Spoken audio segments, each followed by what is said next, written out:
Hi everybody, my name is Juanita Roa. I'm a junior and I'm majoring on psychology. Today, for my final, I'm going to be presenting the scientific method and chemistry. So first of all, we have to understand what is scientific method.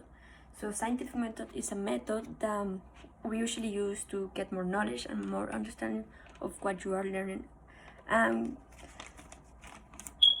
We're basically, with scientific method, we're basically doing educated guess, which is the hypothesis.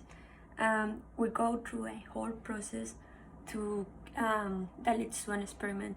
So just start for step one, that is going to be to take notes, to observe the process of the experiment that you're going to be doing.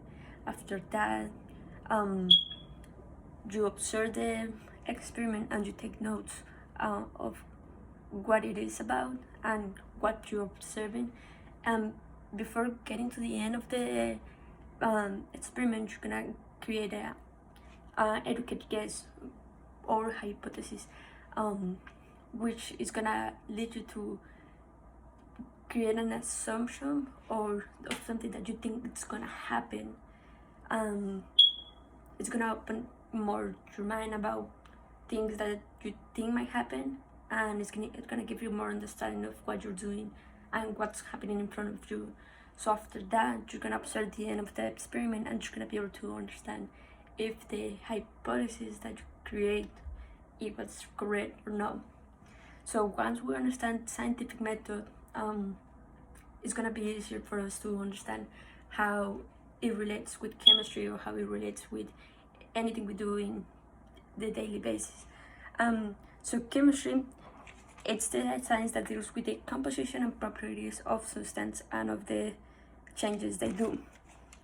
So before we get into how chemistry and the scientific method that we're gonna present today, we have to understand what is chemistry. So chemistry is composed with atoms, and an atom is the unit of matter where all the chemical properties are retained of an element are retained. We also have subatomic particles. There's more than 1,000 subatomic particles, but there's 3 of them that are the main ones, which are the neutrons, protons, and electrons. So the protons are the ones that are charged with positive energy. Electrons are the ones that are charged with neither negative or positive, so they're like in the middle. My bad, that's the neutrons. Then we have the electrons that are the ones that are charged with the negative charge. We have the atomic numbers and the mass number. The atomic number is the ones that are present in the protons, the charge of the protons, and the mass number are present in the number of the protons and neutrons. So for the we also have the periodic table, that are the ones that are showing the elements, which are, for example, the hydrogen or oxygen. Oxygen is basically the air that we breathe, and hydrogen is the it's another element. We have carbon. All of these molecules are assigned to different groups depending on their number of atoms and their number of mass. Like for example, gas nobles. We also have the different metals, and each of them are in different groups. So what we're gonna do today is I'm gonna be doing 2 experiments. The first one, I'm gonna be putting mint on inside of the Coke bottle, and it's gonna create a chemical reaction in which it's gonna generate the mint with the gas of the Coke. It's gonna generate a little explosion.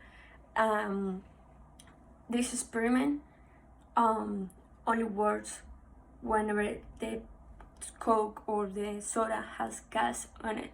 So we're gonna be looking to a gas reaction. I'm gonna show you guys right now.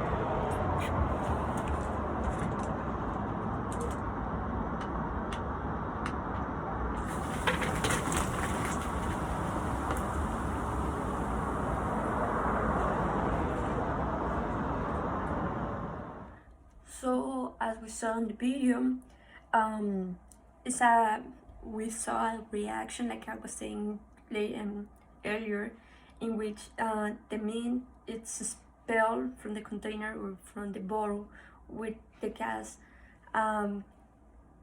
This happens because it's trying to release the gas from the coke and creates an eruption that pushes most of the liquid up and out of the bottle. And next, I'm gonna show you an experiment in which we're gonna be using a soda. I'm gonna put some milk, and we're gonna see how it's gonna start to separate. So here I have the soda that we're gonna be using and the milk. I'm gonna go ahead and take the sleeve off. That way you can see how it's gonna create the reaction.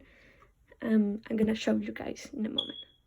So I went ahead and put the milk inside of the Dr. Pepper, and you can see how it's starting to kind of separate, and we're gonna give it some time, that way we can see how it's gonna end. So for this experiment we're using the scientific method. So we're observing and we're taking notes of what is happening and how the Dr. Pepper is reacting to the milk. But the hypothesis is that I'm thinking is gonna happen is the milk is gonna be on top with all the gas, well, not the gas but the liquid of the Dr. Pepper, and we're gonna see the particles of the Dr. Pepper or the ingredients that the Dr. Pepper has on the bottom. We're gonna check it later if that happens or not. But at the end, what we're trying to see is the composition of the Dr. Pepper or the soda. So this is gonna cause the change of the original structure of a substance due to the addition of a different substance. This is a very complex thing to explain, but for children or for someone that don't know really what's going on, it's basically the proteins are molecules, and these are breaking down when they're getting mixed with Dr. Pepper and milk. So they're gonna stop floating. What I say, they're gonna most likely gonna stay in the bottom of the bottle, and the liquid are in the liquid and are deposited at the bottom. Again, the proteins or the molecules or the ingredients of the soda is gonna stay at the bottom of the bottle because of the different substances. In this case, it was milk. What we're seeing right now, let me show you guys.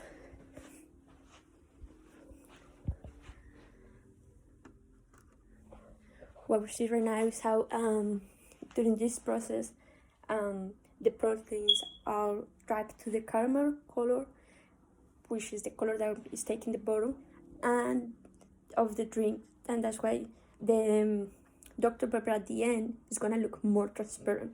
So it's been some time. Well, the hypothesis that I gave so far hasn't worked out. Well, kind of. We can see a little bit of foam that is kind of getting there, and the color of the soda has changed, but we can't see anything at the bottom. We can't see anything else. Maybe we shake it. It's probably the fact that we put too much milk on it. So that's another thing that we have to understand when we're doing. That's why we're doing the scientific method. That way we can learn from it and understand in which part of the process we fail.